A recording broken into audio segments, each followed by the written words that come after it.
Her står den helt store, selvgående Rexor. Rexor er til sukkerbeter. Yep. Og vi er jo ansvarlige for at sælge Grimmes sukkerbetsprogram i Finland, i Sverige og i Danmark. I Norge findes der ingen sukkerbeter.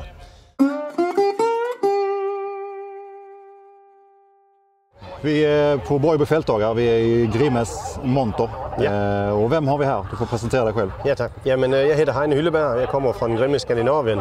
Jeg er en af delægerne i foretaget, og vi har repræsentationen for Grimme og for toldsmadsjøl og ventilation i alle 4 nordiske lande. Så vi er repræsenteret i Finland, Norge, Sverige og Danmark. Jeg tänkte du skulle få ta oss göra en liten rundtur i era monter här och prata om lite av era olika maskiner och redskap som ni säljer. Jeg tykker, vi bør her. Her har vi en nyhed på Borgeby, men faktisk en verdensnyhed. Det er en plog, og i sig selv er plogen faktisk jo indtil ny. Den har eksisteret i mange år, men vi har fået noget nyt. Vi har blevet kvidt det, som hedder Brytbolten. Den har hydraulisk stenudløsning, men så havde den i kombination med det, når det blev ekstremt, at vi havde en brytbolt. Den har vi nu taget bort. Vi forsøgte jo under flere år at få Grimme til at udvikle det her, men det tog lidt lang tid. Så vi har dygtige, rigtig kompetente tekniske kollegaer i Sverige, Tobias og Peter og Marvin, og de fik så opdraget at få det her fikset. Så de fik en beganget maskine og en vinkelsliber og et tvætsapparat, og så fik de jobbe med det her og udførte det i stort set, som Grimme nu groft sagt har kopieret en til en. Så det betyder jo, at de fik det til næsten perfekt fra børn. Og den maskine, vi står ved her, det er en prototype, og prototypen erstattes jo af en 0-serie det næste år, der vi har fået mulighed for at sælge mellem 10 og 15 maskiner, men de skal så fordeles på de 4 lænder. Men svenskerne har nok største behov, når det gælder de store stenproblematikker. Brytbolten, hvor sitter den nu? Brytbolten sætter vanligt inde her. Lidt svårt tilgængelig. Den er så erstattet af den kolven, som sætter her bag. Så når den først har løftet op hele foden, så kan den også vippe, så den rigtig kan give sig og blive kvidt, eller undvike den sten, som forsøger at knække hele maskinen. Og dertil så er en vigtig grej ved den her maskine, det er, at når vi træffer store sten, som findes i Sverige, så er det jo typisk, at vi træffer den lidt åt siden, så hele plugfoden kan også røre sig åt sidelægget, samtidig med at den vinkler op. Annars så ville vi ganske snabbt ødelægge hele ramkonstruktionen. Og hvad så du? 3-4 stykker til næste år? Nej, mellem 10 og 15. 10 og 15? Ja.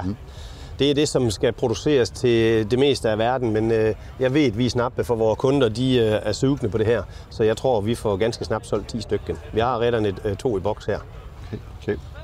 Ja, i fald vi kan næsten stå her og se det, så har vi 2 stenstrenger, og det er jo det, som kommer efter plogen. Og der har vi 2 ulike modeller at vise her. Vi har vores vanlige stjernemaskine, der det sætter nogle gule stjerner, som separerer jord og sten. Og til højre for den, der har vi mattemaskinen. Der findes ingen stjerner, der findes matter i stedet. Vi sælger mattemaskinen, sælger vi en enkelt eller 2 hvert år, hvert andet år. Hvorimod på stjernemaskinen, der sælger vi omkring en 22-24 per år. Så det er helt klart stjernemaskinen, som er den foretrukne maskine, både i Sverige, Norge og Danmark. Og den har en højere kapacitet. Det er der ingen tvivl om. Vi har lagt mycket energi på at køre demonstration, og der forsøger vi jo at være venlige mod vores kunder, som kører med vores konkurrentmaskiner, og så baserer vi vores demonstration hos de kunder, som vi gerne vil skal købe en Grimme maskine hjemført med det, de redan har. Det er jo for at skaffe markedsandele, så er vi jo også. Vi er jo danskere, jeg er i hvert fald. Men mine kollegaer i Sverige, de er svenske. Efter strængningen, så har vi da på Totti-sætteren. Det her, det er en kunstmaskine, og det er i bund og grund en vanlig 4-rådig sætter, som er konstrueret eller udstyret til stenstrenget jord. Den er vældig kendt i markedet siden mange år, og vi har rent faktisk en ny model, som vi tyvärr ikke kunne få tag i til at udstille her på Borgeby. Men frem for sætteren, der har vi noget nyt, som også er en prototyp, som nu her skal lanceres. Og det er en... Når man kører i Tyskland, så er det jo vigtigt, at alt er godkendt til at køre på væggen med tilstand og forsikring og alt sådan. Og den her, den aflaster traktoren. Når traktoren kører i offset-position, så kører traktoren jo ind til det stenstrengede jord. Den kører imellem, og så kører sætteren over 2 strengede bætter. Og der har vi den her, som vi kan skyve draget frem og tilbage, og så tager den, aflaster den traktoren, så indtil den ene lyftarm, den skal bære alt i hop. Og der aflaster vi trykket også med et hjul, som kører op og ned og regulerer x antal bars tryk på marken.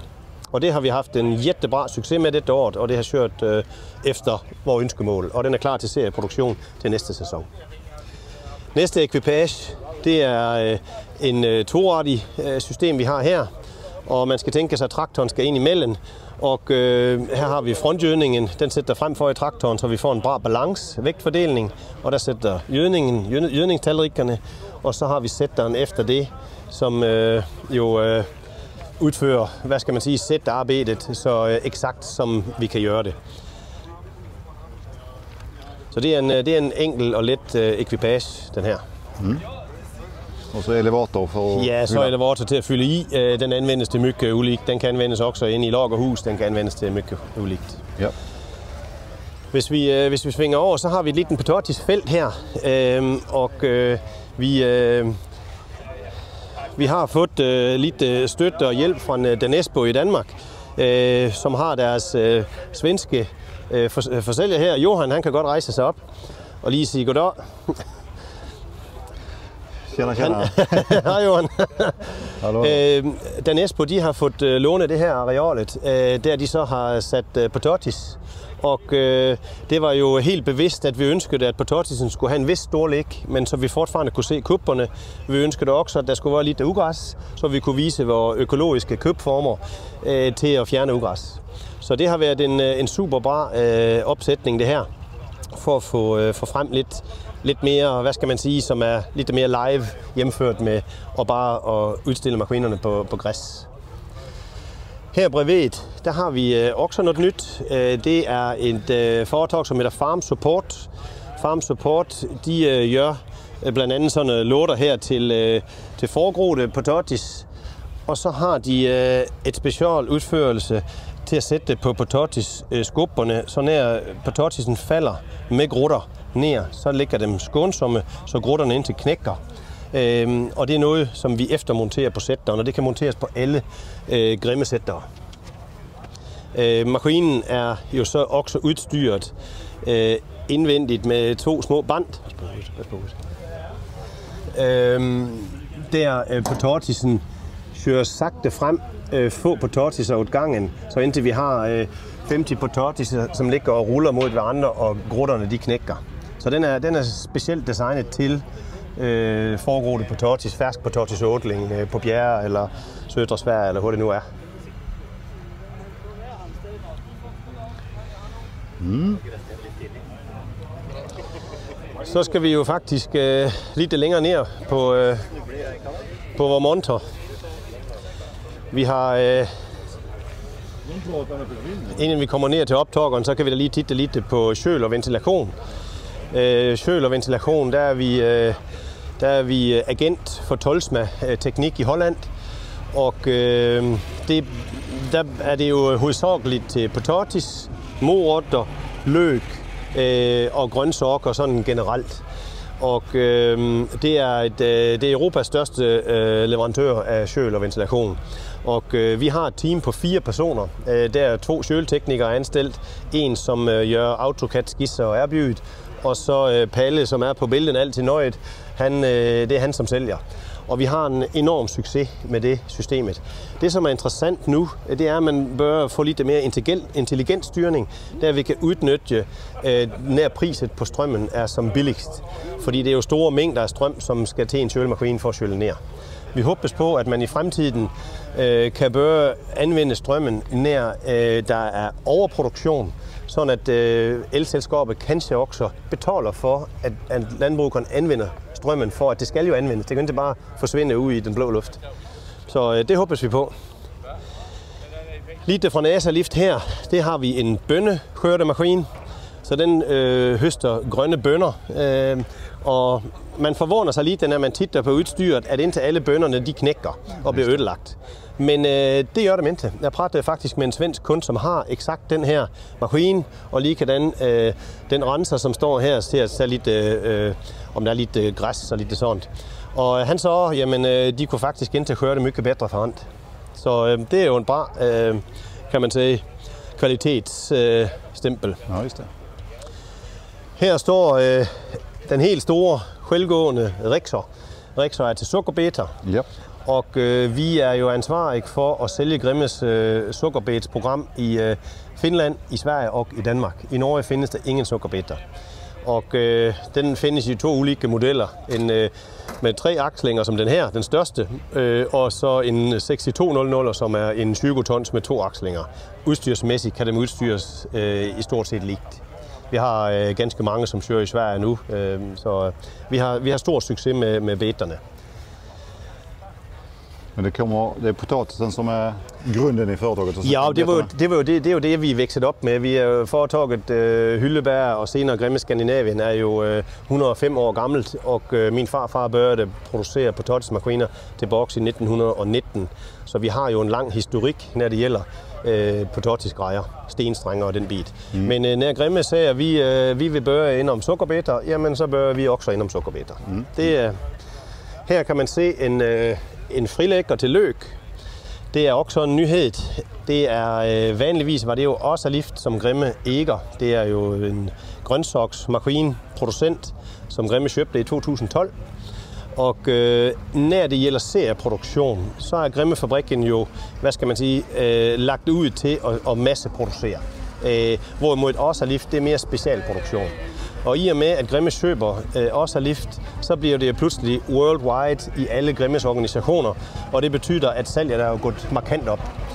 Så den her frilægger, det er så blevet en serieproduceret maskine i Tyskland. Hvis vi går længst frem i monteren her, så kan vi lige se vores sukkerbets såmaskine. Og her på højresiden har vi vist 3 ulike system til at lægge ud gødning. Længst til højre, der har vi med et rulleskær lægger ud gødning til beterne. I den næste, der har vi en pinde, som lægger det ud på samme sæt. Og på den sidste, den tredje, der har vi så til flytende gødning. Den her maskine kan jo varieres i alle mulige varianter og fra 12 til 18 rotter. Vi har flere ekvipager, som kører i Sverige også. Og det som er utroligt med en sådan såmaskine, det er, at den sår i matrix. Det betyder, at den sår i kryds, og frøene placeres eksakt. Så man vil faktisk se et matrix-system. Og hvis vi titter også på Rexoren, så ser vi også på navnet, at der er et X på Rexoren, og det er for at, ligesom der skal være det her system, det er matrix, vi kører, så der er samme luft rundt alle beter. På potatismaskinerne, der har vi valgt at tage 4 ulike modeller med. Den, som vi står med her, det er en 2-radig potatisoptager, som er bygget med luftseparering. Det betyder, at vi kan køre jord, sten, potatis ind i maskinen, og så i et stort luftkammer. Der har vi potatisen, som svæver på luften, og stenen, som er tunge, som falder ned. Så det betyder rent faktisk, at potatis og sten og alt i hop ligger helt stille, uberørt og skånsomt, til vi kommer op i airsæppen. Potatisen svæver på luftstrømmen, og sten og jord falder ned, og så går potatisen over på piggematten, og der rener man så det sidste jord og så videre. Blast, ugræs, skidt, som er i felt, det bløses bort ovenud. Den her maskine, vi har 3 sådan i Sverige, og den ene kunde oppe i Falköping har valgt at købe 2 nye. Han købte 2 maskiner i 2019, Og nu har han så valgt, efter at have kørt de her årene, at han har købt 2 nye stykker til dette år. Så det er et spændende produkt, som når kravene økes til renheden i potatisen, at vi ikke skal lokre sten, at vi ikke skal have det hele til at rulle rundt imellem hverandre, så vi får skotter på produkterne. Der er det her et fantastisk alternativ, likedan som personal, som er svært at skaffe frem. Det eliminerer vi også her. Man bliver forvånet, når man ser, hvad en sådan maskine den formår at separere. Næste maskine, det er groft sagt en model likedan. Den er solgt her i Sverige på Bjørnstorps gods, og den skal ud og plukke potatis. Den har ingen luftmodul, men har en høj kapacitet. Den har aflastet tank, den har 3 hjul, så den kan køre, når det bliver blødt. Den har drift på alle 3, så det er en maskine, som har en stor kapacitet her.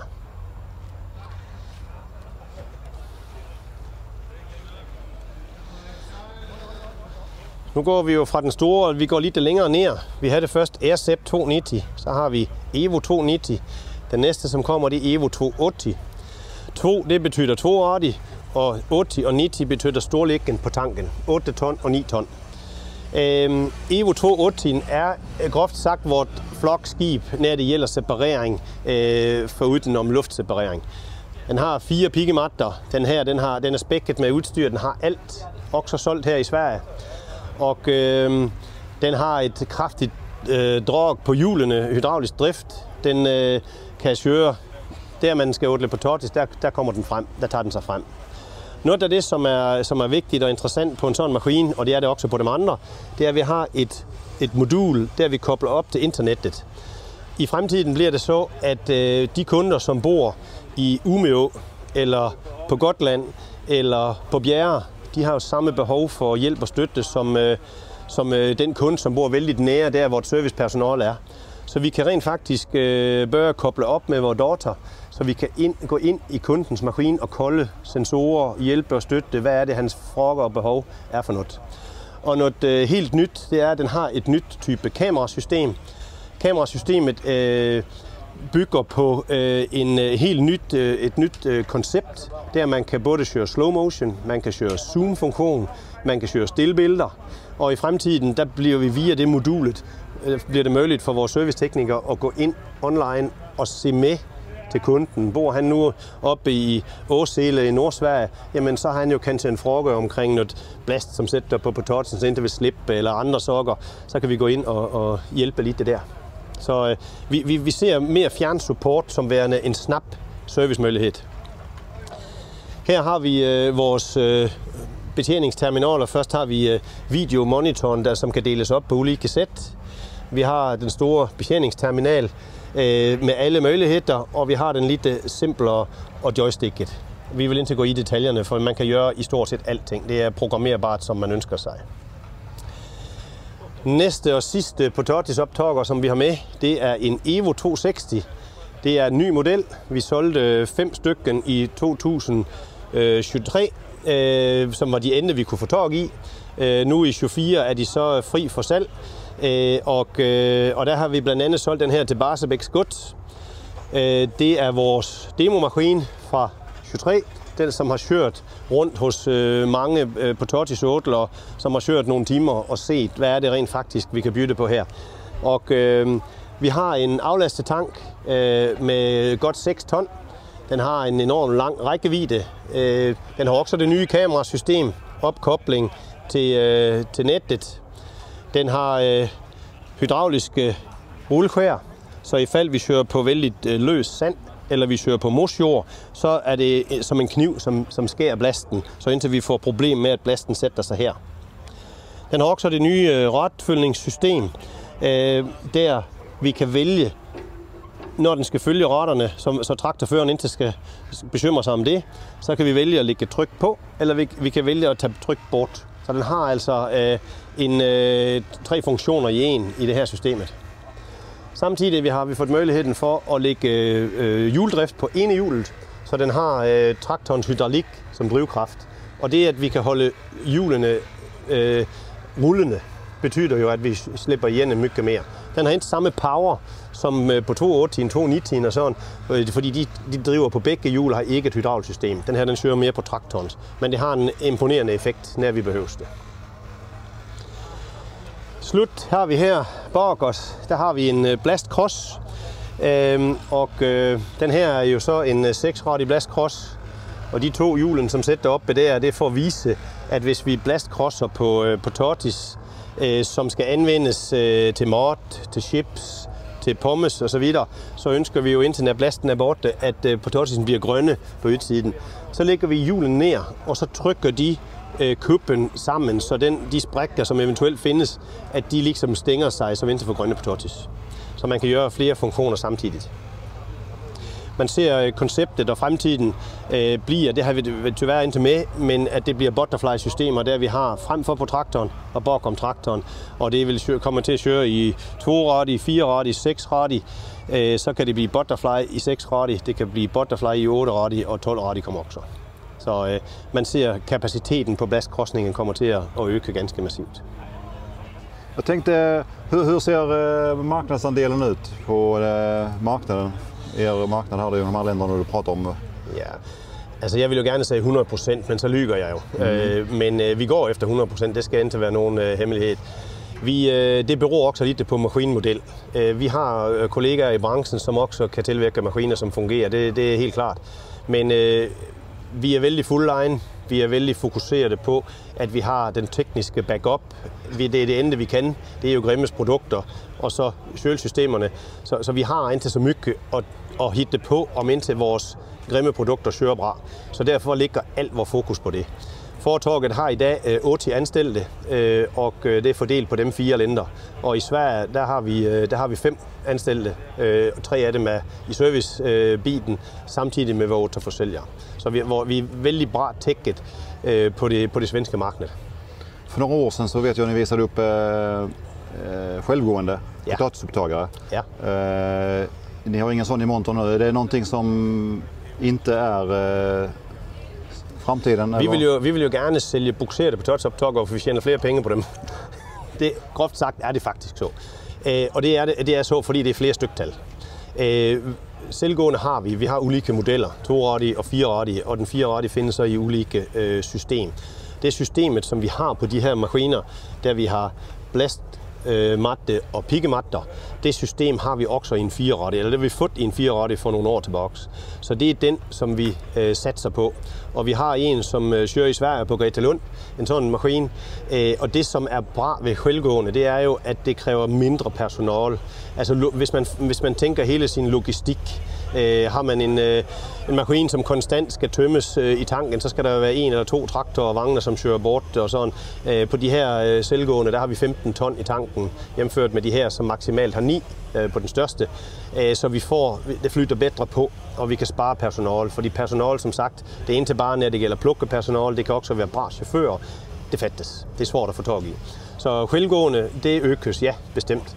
Og det er lidt ulikt, hvilke markeder, som foregår på selvgående.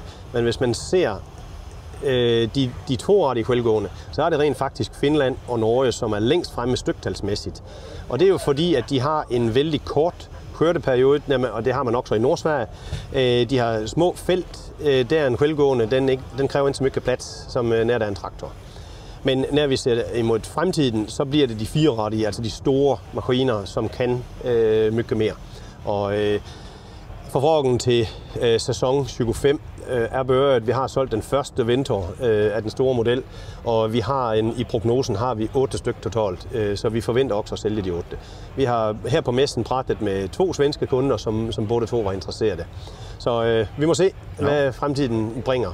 Men det, som er vigtigt, det er, som jeg ser det, at når der er nogle ting, som ikke fungerer, så skal vi reagere snabbt. Og det er der, alt kan gå sønder. Alle kan køre på en sten. Alle kan knække en matte, hvis der går en stålpinde i. Det kan vi alle risikere. Det er der, vi skal reagere snabbt. Og til slut vil jeg gerne faktisk lige vise, at vi har taget lidt reservedele med her, fordi det er en stor bit. Det er en stort grej for os. Når vi tittar på, at vi er 80 personer i foretaget generelt, så har vi 14 styk, som bare jobber på reservedelslageret. Og her har vi lidt reservedele, og det får vise lidt, hvad som findes. Og vi tykker jo, at vi skal lægge ærligt og rettet frem, hvad er det, reservedelene koster. Og vi kører eksakt samme priser i alle lænder. Så uberoende på, om man køber det i det ene eller det andre land, så koster reservedelene det samme. Tyvärr så känns visse priser jo, som er gået op vældig mycket. Tyvärr er det valutaen, som har ændret sig for størstedelen, fordi prisøkningen har der faktisk ikke været mycket af de sidste par år. Men valutaen spiller jo en stor rolle, både i Sverige og i Norge. Största konkurrenten nu, är det AVR i Sverige, eller vilken är... Ja, altså man kan sige, at AVR har jo været her længst. Og nu kommer der en ny spiller på markedet, som hedder Europa. Europa er jo kendt for deres sukkerbetsoptag og har jo en rigtig bra kvalitet på sukkerbetterne eller på maskinerne. Og de bør jo også nu at spille en rolle i det her segmentet. Og det er klart, at vi tager jo al konkurrence seriøst, absolut. Og vi ser alle som ligeværdige partnere i branchen. Og der vi skal forsøge at gøre det optimale, det er for at være der på alle tider af døgnet.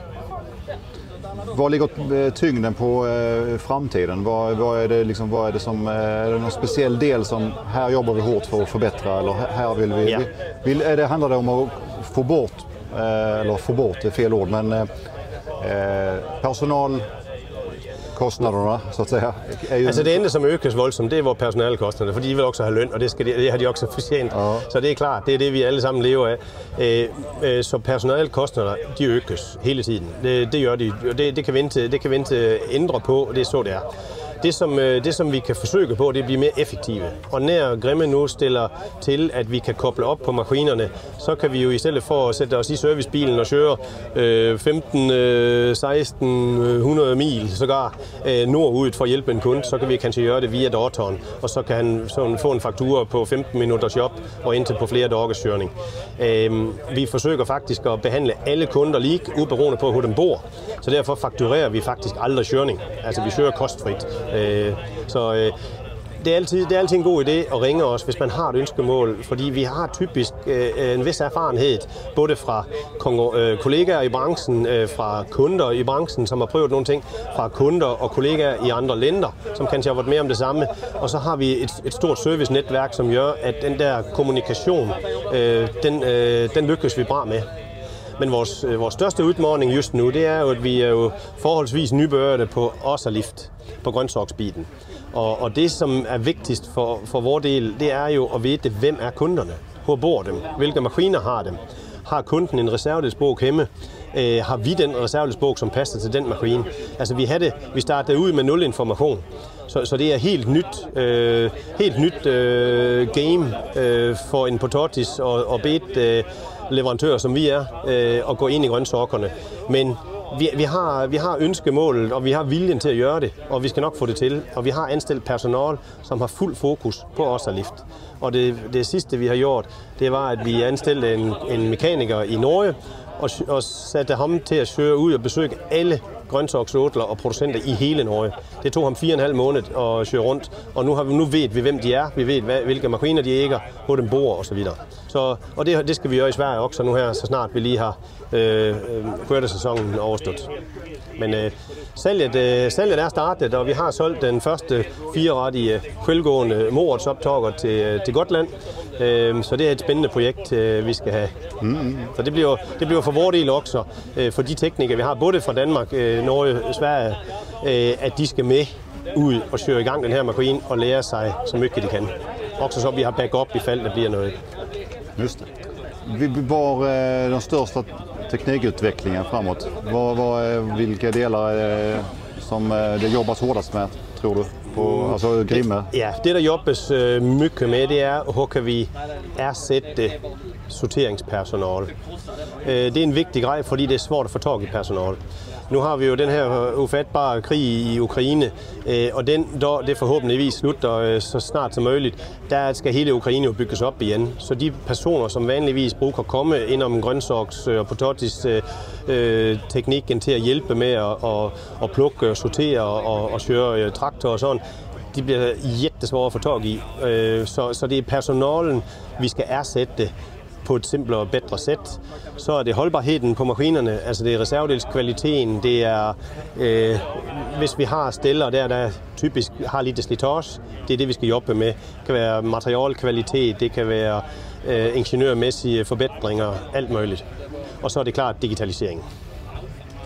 Okay. Nu har vi fått en rejäl rundtur.